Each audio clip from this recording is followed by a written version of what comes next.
The David Pakman Show at davidpakman.com.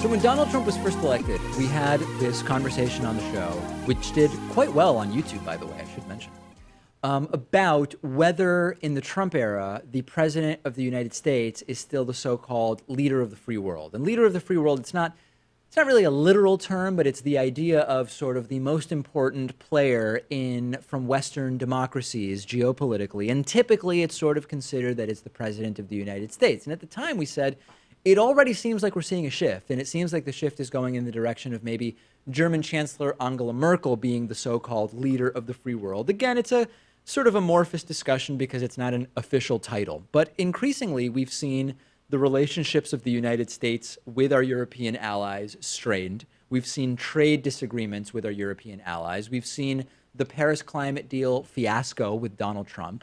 We've seen Trump off again, on again, indicting NATO, and we don't know what his latest position is on NATO, but at least at some points he has said that NATO is a very, very bad thing. And then there's sort of general question that now has come up in advance of the North Korea summit and after Donald Trump just saying, hey, we're pulling out of the Iran deal, of whether the United States can even really be trusted to maintain their part of the bargain, their end of the bargain when it comes to deals in general. And we now actually have a statement from German Chancellor Angela Merkel, who says that Europe can no longer count on the United States for military protection, the protection of the U.S. military umbrella, and that Europe will, quote, have to take its destiny into its own hands. And this is related seemingly not only to Donald Trump's actual actions of late, but also to the policy of America first, in whatever way you would interpret that. Now, I want to say something here that is sort of maybe surprising to some, which is that I don't know that this is bad in every sense. And I'm going to try to explain what I mean, right? One interpretation of what Merkel is saying is, you know, Europe can't count on the United States military. It's an indictment of Trump's foreign policy. It's an indictment of diplomacy under Trump in general.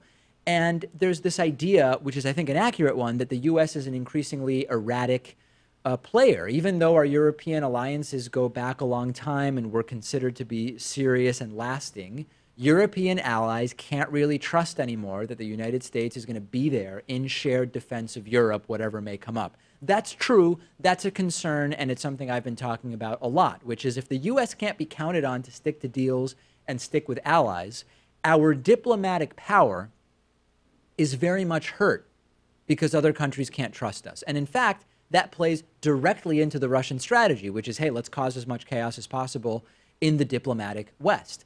Interfering in partnerships between the United States and allies is something that is a huge win for the Russian geopolitical strategic goals. Breaking the Iran deal is part of it. Putting cracks in our relationships with our allies is part of it. And this is why Russia would prefer Trump over Hillary.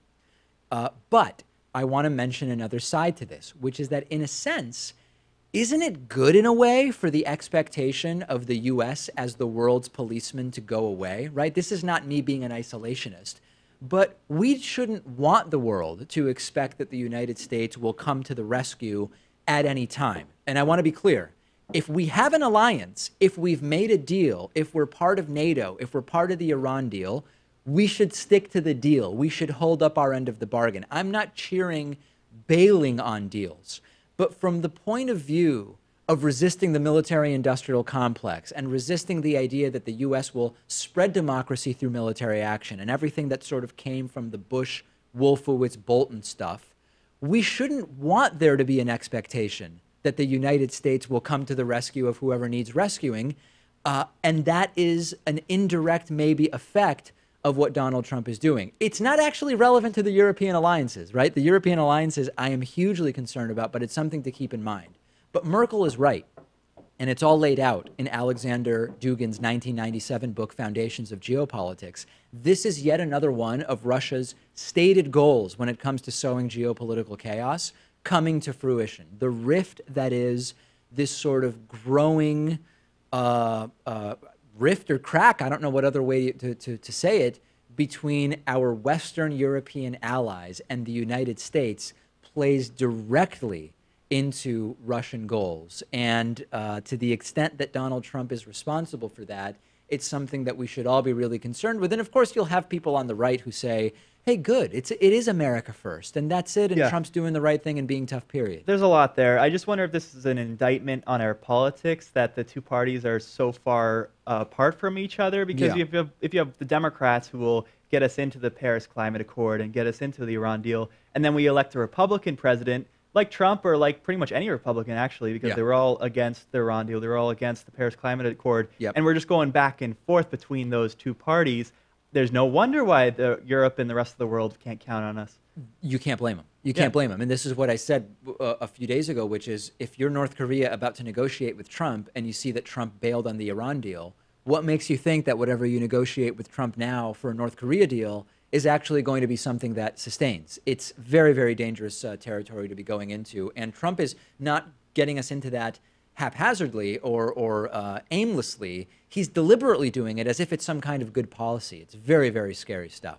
Hey, we don't always get to cover world news, but since we have a few minutes here, there's a couple world news stories that I do want to mention. Number one is in Malaysia. In Malaysia, the opposition has defeated the establishment government for the first time in 60 years. Mahathir Mohamad was elected Malaysia's new leader, although Najib Razak has refused to concede defeat. And as of just a few hours ago, the path forward was in question because the king is refusing to swear in the new leader. And there are people arguing that, according to the constitution, Mahathir was not even eligible to be prime minister because the opposition coalition technically isn't one party. And it sort of relates to a lot of internal politics, but it's a very, very big scandal. Will the king eventually swear in Mahathir? We don't know what will ultimately happen, but it's a very interesting story from a part of the world that in the U.S. we tend to really not get much political news out of. Even when we hear about this region of the world, it tends to be Japan, China, Korean Peninsula issues, sometimes India, and we're talking about the general region of the world. We don't really hear that much about Malaysia since the two horrible Malaysian Airlines crashes, right? Like that's the news we mostly got in the United States out of Malaysia. Another story I want to mention is out of Armenia, where I believe it's pronounced Serzh, even though it looks like it would be Serzh Sargsyan. I am not good with Armenian names. Is trying to follow 2 terms as Armenian president by being elected prime minister of Armenia. He's been in power, or had been in power, for a decade. Previously, the prime minister in Armenia didn't really have a huge amount of power, but there have been some constitutional changes in Armenia that have increased the power of the prime minister, making it, I guess, a more attractive position to Sargsyan. But after huge protests, Sargsyan has stepped down, and Armenian lawmakers elected protest leader Nikol Pashinyan to be the next prime minister. And then we saw Armenian President Sargsyan sign a decree appointing Pashinyan to the position. And there is no sort of immediate path to tranquility in Armenia. There are questions about whether the previous majority party, the Republican Party, will cooperate with Pashinyan, saying they do not consider it expedient to cooperate with the new government. But there are some big shakeups happening. It can be very easy to develop a sense that the only things happening in the world are U.S.-Europe relations and the Middle East and Iran. But there's lots of other stuff going on. I try to keep up with it. We just don't always get a chance to talk about it on the show. And it doesn't mean that I don't think it's important. It just tends to be sort of beyond the scope of what's normally on the program. But any opportunity to talk about it is a good one, and I did it today, Pat. I think last year we conducted a poll asking the audience what they want to see more of on the show. And I think, correct me if I'm wrong, #1 was world news. See, so I remember, we may have to make this a recurring segment, I think. I remember world news being after tech and science. Like, I remember tech and science being ahead, but my recollection may be biased. But what I think we can all be 100% sure of is that world news and tech and science and medical news was all way ahead of sports. People do not want, that was dead last. People do not want me talking about sports. And we basically don't, except when there's like some kind of a political angle to a sports story. Right, like the national anthem protests, or Absolutely. everyone remembers Bill Belichick and Tom Brady's support of Donald Trump. We had to talk about that. I mean, come on. And by the way, not that I want to now go into sports, but did you see that Belichick now is actually going to be on some sports-related council for Donald Trump? Like, it's just really despicable for anyone who's a Patriots fan who has any common sense on their shoulders, in their head, about politics. It's just disgusting. I'm more concerned that Donald Trump is creating a sports-related council. Why would he do that? What will that council even do? Listen, after Elon Musk and Bill Gates and who knows who else bailed on his tech council or whatever other council that was, he's going to now just create a council where he can get his buddies to participate, and Bill Belichick apparently one of his buddies. Horrible, horrible what is going on. We've got a great program for you today. We will go to the phones after this break. The David Pakman Show at davidpakman.com.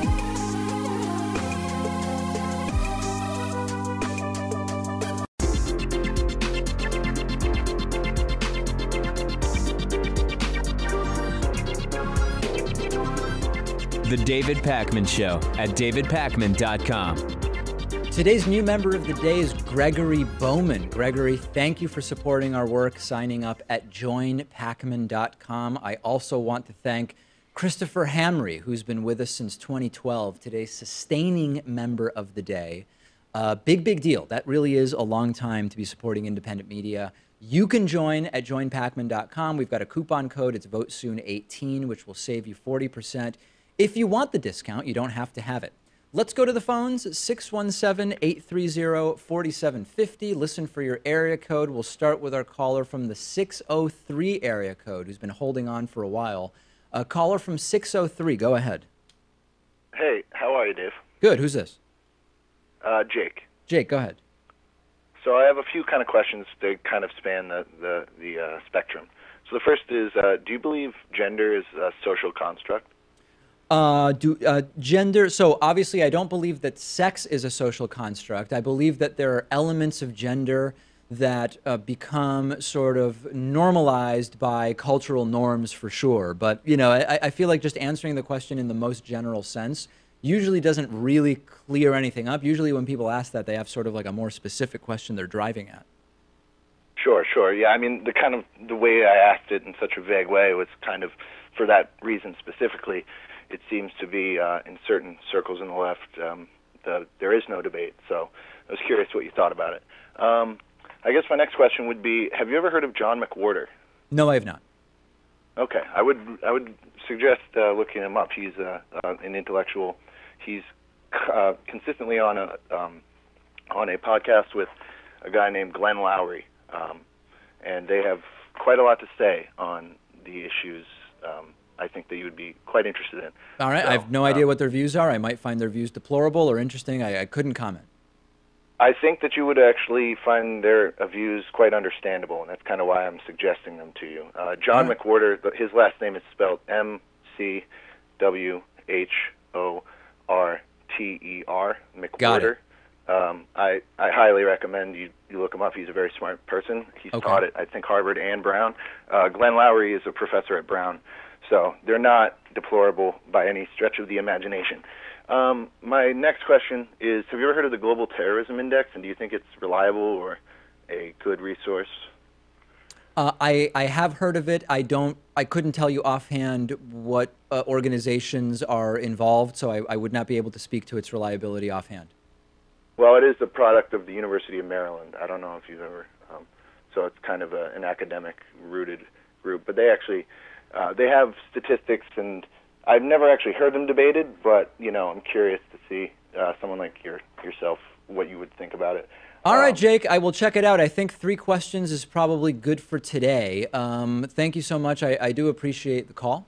Let's go next to our caller from the 408 area code. Who's there from 408? Hey, Dave. Hello? All right. I want to ask a question. How come we don't have any more center-leaning people in politics today? Sorry, how come we don't have what people? Center people. People that can go on both sides of the party.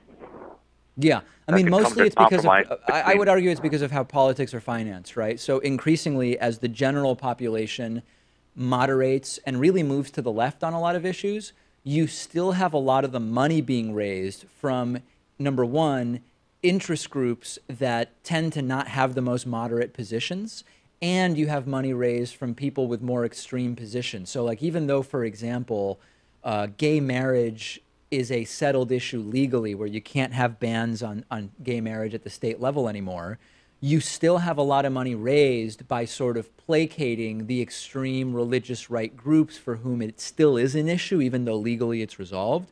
So that's a big reason why moderates have a tougher time winning. Yeah, but for other issues like the Iran nuclear deal, I think it's good to have people on both sides explain the situation and come to somewhere where, we'll take a little bit from what you said and we'll take a little bit from what the other guy said, and let's come to a compromise here.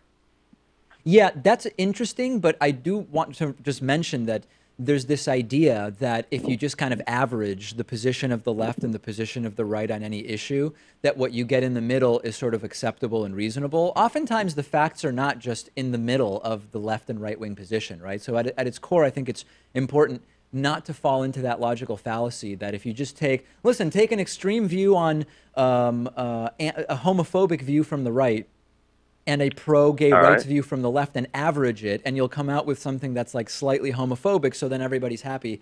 You got to be careful with that. I don't think that that's the right way to go. That's true, but I'm more so talking about sort of like military strategy, spending, something that's not to do with civil liberties and civil rights. It's more of just generic spending government options in general. Yeah. I mean, the thing is, you kind of mostly do have consensus on that from our elected officials, because those are the systems that got them into power in the first place, which is why we're not seeing any progress on fixing the campaign financing issue. So I think it's a good point and a well-made one. I appreciate it. 617-830-4750. Let's go to a caller from Skype who's been holding on for a while. Skype can be dicey when we take callers from Skype. Who's this? Hey, David, it's Miles again from Arizona. Go ahead, Miles. So, like a week ago, a teenager in Utah wore this prom dress that looked Chinese, and people began accusing her of cultural appropriation. What's your view on cultural appropriation? Listen, I don't know. I have no clue about the story. I think that there's cultural appropriation in and of itself is something that can mean very, very different things. It can mean some degree of sort of like disrespect towards a culture.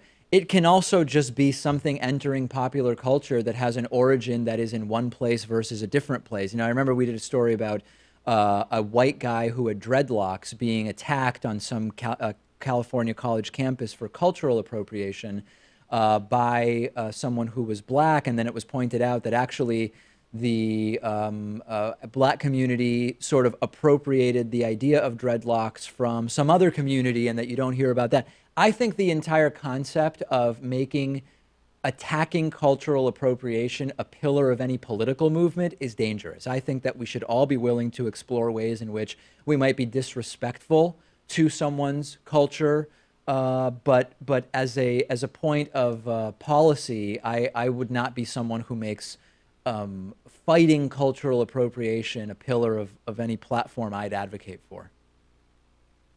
Yeah, understandable. Also, you familiar with the Vekselberg connection to Michael Cohen? Yeah, well, yes. So Vekselberg is the company tied to a Russian oligarch who is Putin connected that reportedly made a $500,000 payment to a company, a shell company controlled by Michael Cohen, along with AT&T payments as well as Novartis payments, which we've reported on. Yeah, that's quite a situation. Yeah, I just find that quite interesting, and I just was wondering. It just seems like the Michael Cohen scandal just keeps on getting bigger. It's almost, you have to wonder if it's like, I don't believe it's separate from Russia, but it's like, it's almost getting to the level of Trump-Russia. Would you agree or no? Yeah. I actually said earlier this week, on the basis of the revelations about the shell company and the payments, that I think it actually is too big now for Robert Mueller. Like, there needs to be an investigation that just focuses on the Cohen elements, because the Cohen element of criminality, of potential criminality, has gotten so big that it almost is going to take attention away from all the other stuff Robert Mueller is investigating. I totally agree with you, Miles. Yeah. All right. Thank you so much. Really appreciate the call. Always great to hear from Miles, for sure. Let's go next to our caller from the 760 area code. Caller from 760, go ahead. Oh, hi, David? Yes, who's this? Michael from California. Go ahead, Michael. What's on your mind? I was just wondering if you think it would be better for the electorate, for the general, would be better if it was proportional instead of making it popular, or would you prefer it? Proportional in what way? I mean, the Electoral College purports to be a proportional system where states that have a larger population have more electoral votes. What do you mean specifically by proportional? Oh, you mean proportional representation? Well, proportional by the votes, like by popularity, So do you mean like if the Green Party gets 5% of the popular vote, they get like 5% of the seats in the House type of thing? Something like that, something close to that, yeah. Okay, I just want to make sure I'm addressing the idea that you actually are asking about. If it's that, I think that there's a lot of, I would find a system like that very, very interesting. The downside to it is that it can allow totally extremist elements that might exist sporadically in different states. Like, imagine that a white nationalist uprising, hard to imagine, right? Imagine that there was some kind of white nationalist uprising where a white nationalist party had candidates in a lot of different states get 3% of the vote. All of a sudden, if we have proportional representation, that would mean that they might get 12 people in the House of Representatives, even though they wouldn't have won any of their individual races. That can be pretty dangerous. So you can sort of solve that by having some kind of minimum requirement, some kind of minimum threshold that has to be met. There's a few different ways. I think it's an interesting idea, but there are definitely risks to a system like that. No, I agree. You're right. But I was just thinking, if that would be better than what we have right now, where the winner of the popular vote in each state gets all of the electoral college, which seems very unfair. Yeah, not in every state, but in most states that is the way it works. Yeah, most. Michael, states, yeah. Thank you. Appreciate the call. Very, very interesting topic, which we've talked about before. Actually, that's come up before during live calls. Let's go next to our caller from the 918 area code. Caller from 918. Go ahead. Hi. My question is Lennon or McCartney? Lennon or McCartney? Oh, man. I think I'm a Lennon guy myself. Really? I mean, I think that Yoko Ono is completely whacked out of her mind. But, she also has suffered a lot of trauma in her life. And just because she's bonkers doesn't necessarily mean that my opinion of John Lennon needs to be influenced. At the same time, though, Paul McCartney, after he was killed and replaced with another left-handed bassist, just kidding, I don't really buy that conspiracy theory. No, but McCartney's done some, see, here's the thing. A lot of people say McCartney has done so much more, but it's because he wasn't assassinated and he was able to remain alive. So I think I'm kind of a Lennon guy. What about you, Pat? Oh, I'm a Paul McCartney guy for sure, and it's because mostly the style of music. But you can compare the 10 years or so of work after the Beatles broke up, before John Lennon was killed. And I think that Paul McCartney was far more successful with what he was able to do with Wings than Lennon was up until that point, Arguably so. I mean, I think for me, it's just like my parents loved John Lennon, and growing up, there was a lot of folklore around John Lennon. But I don't know, I'm just not a big enough Beatles guy to even have a super strong opinion on it. That's not good. You got to listen to the Beatles. I'm sorry, what was that? I'm having a real hard time hearing this. That's not good. That's not good, you said? Okay. All right, yeah, I'm sorry I don't have a better answer, but I'm having a very hard time hearing that call. Let's take a quick break. If you're waiting on hold, don't hang up. We're taking more calls after the break. The David Pakman Show at davidpakman.com.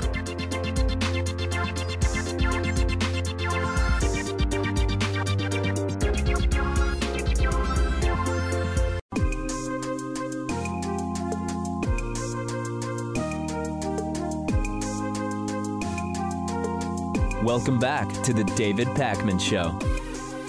We're sticking with the phones a little bit longer, 617-830-4750. Next, I'm going to go to our caller from the 808 area code. Caller from 808, please tell us who you are and what's on your mind today. Hi, guys. Great show. Thanks for putting me on here. My name's Bill. Just a quick comment about North Korea, the North Korean peace deal, and the 3 political prisoners that were released today. The release of political prisoners and peace are obviously political platforms that progressives usually strive for. So my comment is the warm, fuzzy feelings that are the Trump supporters or the right-leaning may have in their bellies because of the peace, the upcoming peace treaty, and these release of these 3 prisoners is it's a progressive feeling. It's a forward-thinking feeling. So what I'm hoping is that we can come together with these kinds of talks in the future. Like, all right, so here's war, for example. Here's the release of political prisoners. These are what we stand for as progressives. Let's talk about it. Let's bridge the gap. Let's see what you guys have and try to work towards a commonality between the people rather than you guys are so far over here and we're so far over here. Right. We see that the peace process can work. We see that it can happen. It's taken effect. It's moving forward. Regardless of who the quote-unquote leader is, it's moving forward. It's moving in a direction. That direction is forward-thinking. It's a progressive thought. Same with the political prisoners. We always strive to release political prisoners because we understand certain aspects of the politics that put them there is possibly corrupt or tainted or whatnot. So bridging that commonality between the people based on these events, I believe will take us in a path of unity where we can all look towards the actual causes rather than the effects of what's happening. That's all I have to say. Great show, guys. Keep it up. Thanks. A beautiful message of peace, unity, and warm belly feelings from Bill. All right. I wouldn't even know how to start responding. Are we going to allow that? That's just a filibuster. That's not a question. I know. Yeah, that one. We'll cut that one out a little bit later. 617-830-4750. Let's go to our next caller from the 716 area code. Caller from 716, please introduce yourself and jump right into your question. Hello, David. This is Matt from Buffalo, New York. How are you doing today? Good. What's on your mind? All right. So I was wondering, do you think that an opt-in tax policy is viable in America? You mean you only pay taxes if you like the plan and participate, or what do you mean? Yes, like similar to like you pick from a list of plans like government health care or roads if you have a license, for example, and the ones that you don't have, you don't contribute to. No, but you don't get the that would be absolute and total chaos. I would not be in favor of something like that. Okay, that's fair. Thank you, David. All right, no problem. I mean, am I missing something there, Pat? Like, is that there's no way that could work, right? It's impossible. It could work if you decide to live in the middle of nowhere in some rural community. But one of the examples the caller gave was that if you don't have a license, you don't have to fund the roads through your taxes. Yeah. But the world doesn't work like that because I don't have a car and I'm still ordering off of Amazon, and those trucks have to get to me somehow. Yeah, so that's just how it works, you know. It seems like one of the least tenable ideas that I could imagine. Okay, let's go next to our caller from the 832 area code. Caller from 832. Who's this? Hi, my name's Daniel. I'm based out of Houston, Texas. Great. What's on your mind today?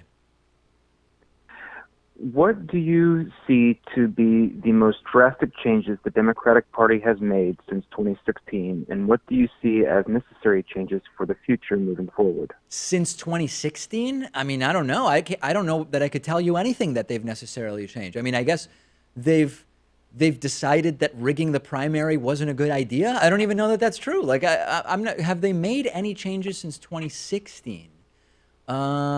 I don't know that they've made any changes. I think that this is part of the problem. Like, can you think of a change that the party has made, Pat, since more accepting of Medicare for all, for example? Yeah, more. There are more, but it's not a Democratic. Power, so it's not a Democratic Party policy now that they're for Medicare for all. I mean, listen, I think the change. There's always this discussion of should the Democrats play to the center or should the Democrats move to the left, and I think that it's a relevant question, but it's not actually relevant in every race. I think that, as I've said before, depending on where you're running, for example, we had a primary earlier this week for Senate in West Virginia, a Democratic primary. Joe Manchin, considered widely to be the most conservative Senate Democrat in the United States, he won his primary. What makes sense for Democrats to do in West Virginia is not the same thing as what makes sense for Democrats to do in Massachusetts, which explains why we have one of the most progressive senators here in Elizabeth Warren, and you've got the most conservative senator in West Virginia. So I think the changes that the Democratic Party needs to make on balance are to just embrace and actually move to the left, not the corporate Democrats, but progressive Democrats. But I think that big picture, they need to understand that the strategy is not the same in every district or every race, the same way Republicans understand that. All right, that's an excellent point. All right, Daniel, thank you. Glad I was able to answer your question. Appreciate the call. Let's go to the 570 area code. 570, go ahead. Hey, David. How are you today? Good. We're not on speakerphone, are we? No, I have my headphones in. Oh, okay. And you're not on speakerphone today. All right, go ahead. Hey, I'm wondering why you don't like Dave Ramsey. I heard, like, in the past you said you don't really like the guy, and I'm kind of curious. Like, he's just sort of a financial advisor. Yeah, I mean, he's just an extreme religious right Christian who weaves religion into a lot of what is otherwise pretty unremarkable financial advice. And I prefer, to the extent that I get financial advice from people on radio or TV, I prefer a non-religious approach. Who do you take from? Nobody really. I mean, I don't know. I couldn't really name. I mean, I don't know. People I know personally who I talk to about financial stuff, but I couldn't name like any media people. Oh, okay. Yeah. All right, Dave. Real pleasure to talk to you today. Take care. The pleasure is all mine. I appreciate the call. And you know, someone recently either tweeted or the Dave Ramsey question came to me over the last week in another platform, and I wonder if it's that same guy. I don't know. 617-830-4750. Let's go to our caller from the 623 area code. Caller from 623, go ahead. Hi, Dave. My name is Matthew from Arizona. What's on your mind today? I have two parts, actually. Yesterday I was watching you on YouTube, and there was some weird smudge on your forehead. Oh, no. I don't know if you noticed it, but I certainly did. It was on every video. I have a screenshot of it. It's like a weird black line and a smudge directly on your forehead. Only... Yeah. So listen, what happened yesterday is there was a brief moment where, because of my vigorous gesticulation, a piece of hair came down from the position it's normally in and kind of covered, and I'm kind of replicating it for the television audience. It kind of covered a bit of my forehead, and it created a very unflattering shadow. And then during the break, I fixed it. So don't worry, I'm fine. Oh, okay. It was... I have a screenshot. It looks super weird, but... Yeah. No, believe me, you can delete the screenshot. I'm fine. Okay. My actual question, you know, I watch you all the time, and I hear you say from time to time that, like, you don't believe in certain things because you haven't seen any proof that it exists. You know, whatever subject at hand that it might be, it doesn't exist or it doesn't work. I'm wondering, you being a person of, you know, intellect and involved in education and an educated person, thank you. How far out of your way do you go to disprove your beliefs? Okay, so you said sometimes if someone asks me if I believe something, I say I don't because I've not seen proof of that. And then you're saying, you know, how far will I go to disprove my beliefs? I mean, I guess it depends on the belief, right? So, like, I'm not going to go too far investigating whether we're really, as Homo sapiens, a species that needs oxygen, right? Like, I'm not going to investigate that one too much. But something else I might investigate more, I guess. Like, I don't want to say this and, like, be ridiculed by all the comment section in YouTube, but like I'm a person that lives in chiropractor. You know, I go there all the time, and I've seen really, really great results. You know, you don't believe in it, which is fine.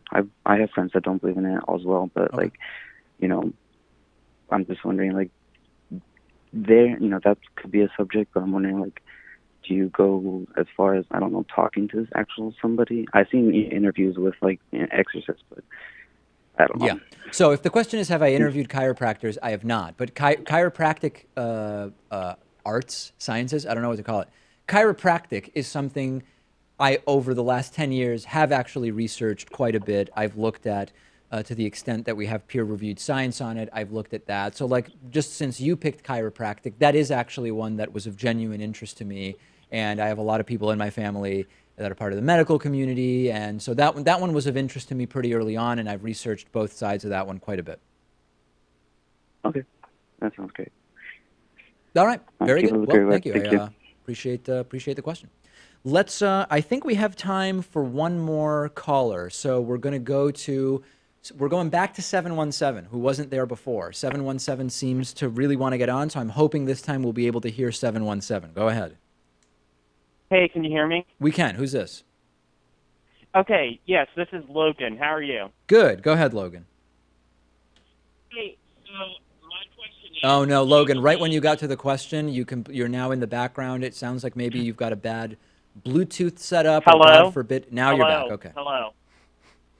Hello, can you hear me? Yes, go ahead, Logan, with the question before we lose you, buddy.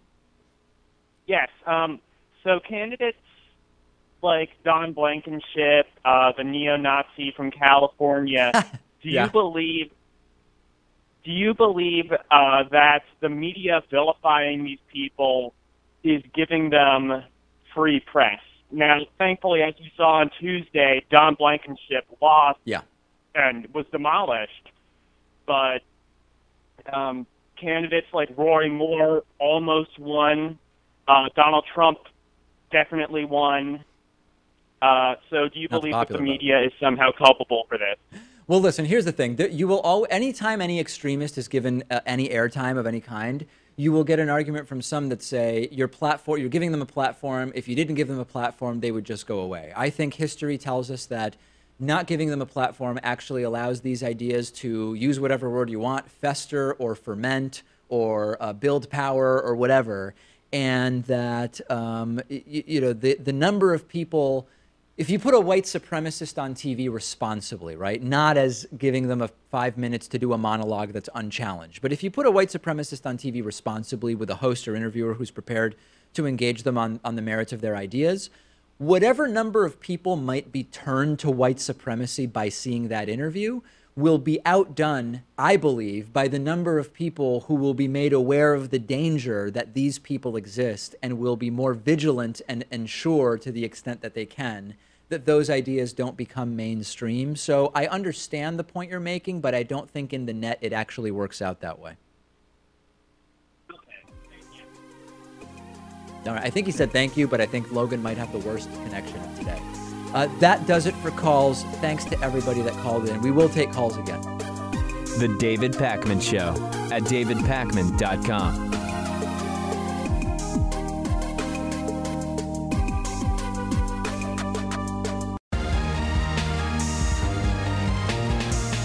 The David Pakman Show at davidpakman.com.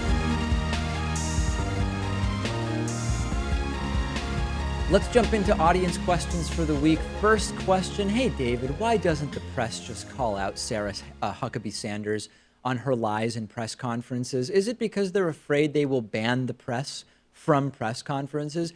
You've basically mostly answered the question. I've suggested many times that, listen, Sarah Huckabee Sanders doesn't answer questions. She last week was asked what Donald Trump thought about something Michael Cohen did. And she said she doesn't represent or speak for Michael Cohen, so she can't answer. When, of course, the question was, well, what does Donald Trump think? You do speak for Trump, right? That is your job as press secretary. And she was allowed to just move on to another one. So there's a couple different reasons. Number one is, yes, there's no question that this is a White House that is very, very punitive.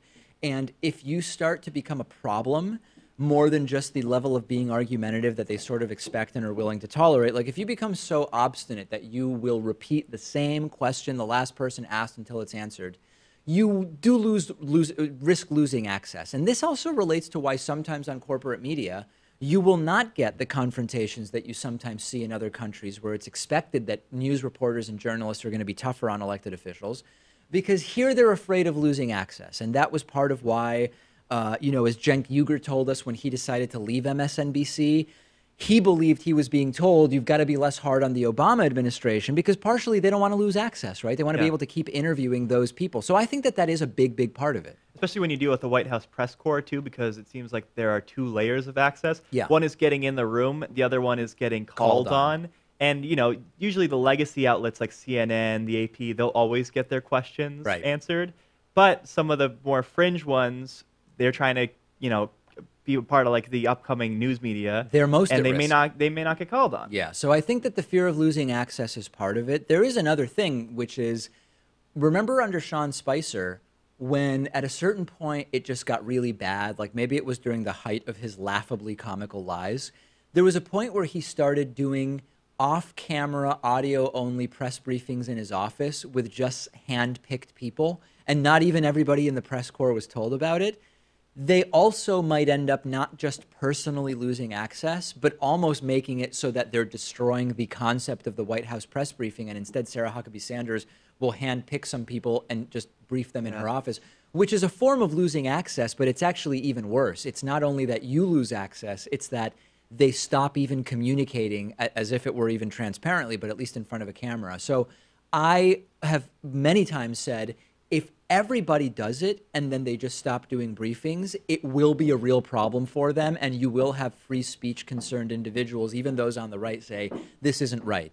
If it's just some outlets that choose to do this, you risk just getting kicked out, and then the press briefings continue just with the friendly faces. Do you think they have been that punitive? It does seem like they're calling on Fox News and I don't know who else, Breitbart, maybe a little bit more than legacy outlets. Sure. But, you know, Jim Acosta, he has been misbehaving throughout this entire presidency, and he's still in that room. I think the reason that we've not seen them be as punitive of the challenging questions as maybe they would be expected to be is that because Trump has developed the fake news narrative, it plays into them being able to say, Jim Acosta in the press briefing room and fake news, blah, blah, blah, blah, blah.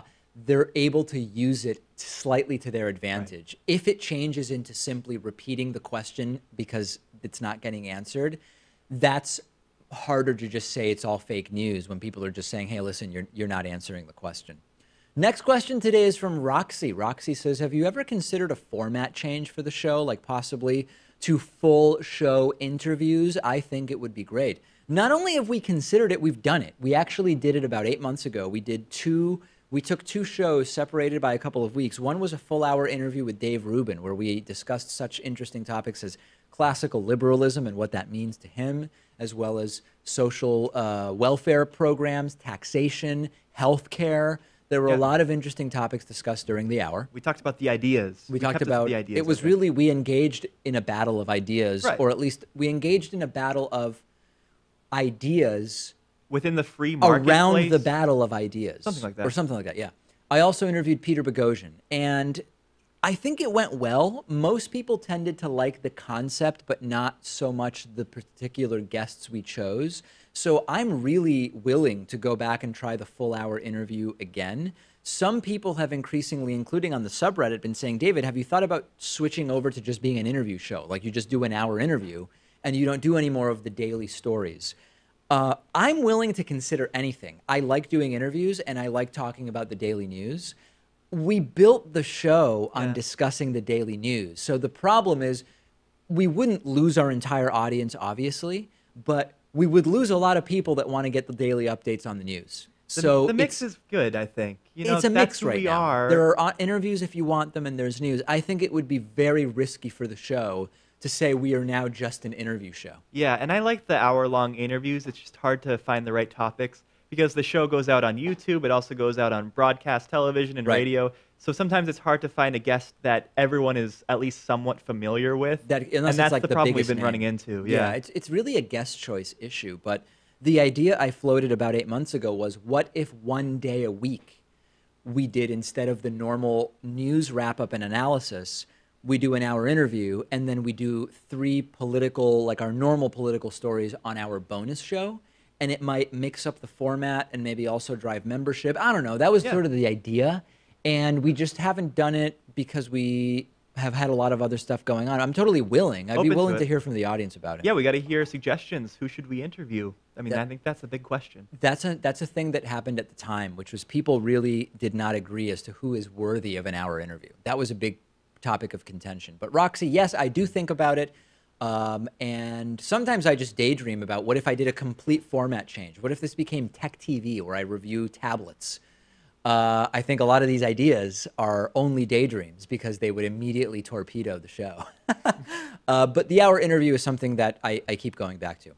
Okay, next question. David, I've heard politicians talk about postal banking. What is it, and is it a good idea?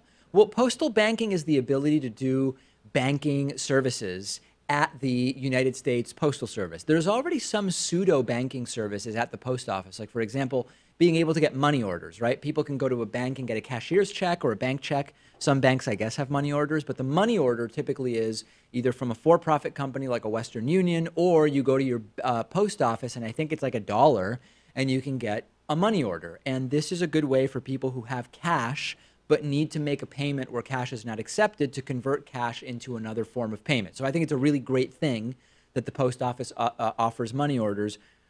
People will say, oh, money orders are often used for criminal activity. What isn't, right? That's an argument against Bitcoin. That's an argument sometimes against credit cards and the possibility of skimming them. Cash is always used for criminal activity. Okay.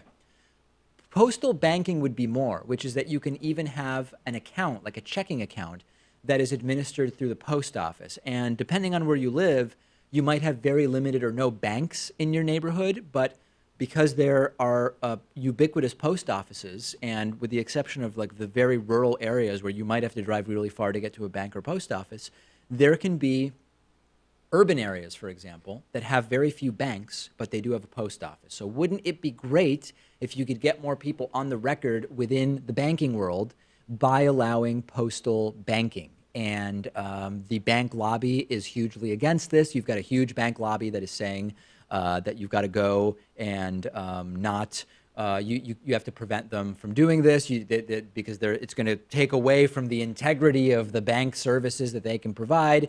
It's really just they don't want to lose the money, right? There's no good reason that banks have put forward for not doing postal banking other than what is the real reason, which is they're going to lose money. So I think that this would be absolutely fantastic. I think it would be a very, very progressive thing to do, but there are a lot of factors that are pushing against it. And by the way, supermarket banking as well. You could have supermarket banking. And I know that now there are more and more supermarkets that have banks inside of them, and that allows people when they go and do their grocery shopping to be able to get banking services as well. You can have actual supermarket banking as a concept, and it would serve as a sort of check and balance on the really big banks. U.S. Postal Service and supermarkets could offer free checking accounts, free savings account. That would prompt banks to either match that or to have to give better service, because if it's the same thing, why would someone go to the bad service at their big local bank rather than the post office? It would also, I think, for rural communities be a really, really good thing. And keeping money, quote, under the mattress or in cash is much more common in rural communities, and getting some of that money into the banking system would also be a really good thing. So I think that this is a fantastic idea. The reason we haven't seen it is that there are a lot of politicians who are in the pocket of the banking industry as well as bank lobbyists pushing really, really hard against it. But I challenge anyone in the audience, if you have a good reason to oppose postal banking, let me know. I can't think of one. Great bonus show coming up today, davidpakman.com. No, I'm sorry, joinpakman.com. That's the new URL for becoming a member. Joinpakman.com, or become a patron at patreon.com/davidpakmanshow. That will get you instant access to the bonus show.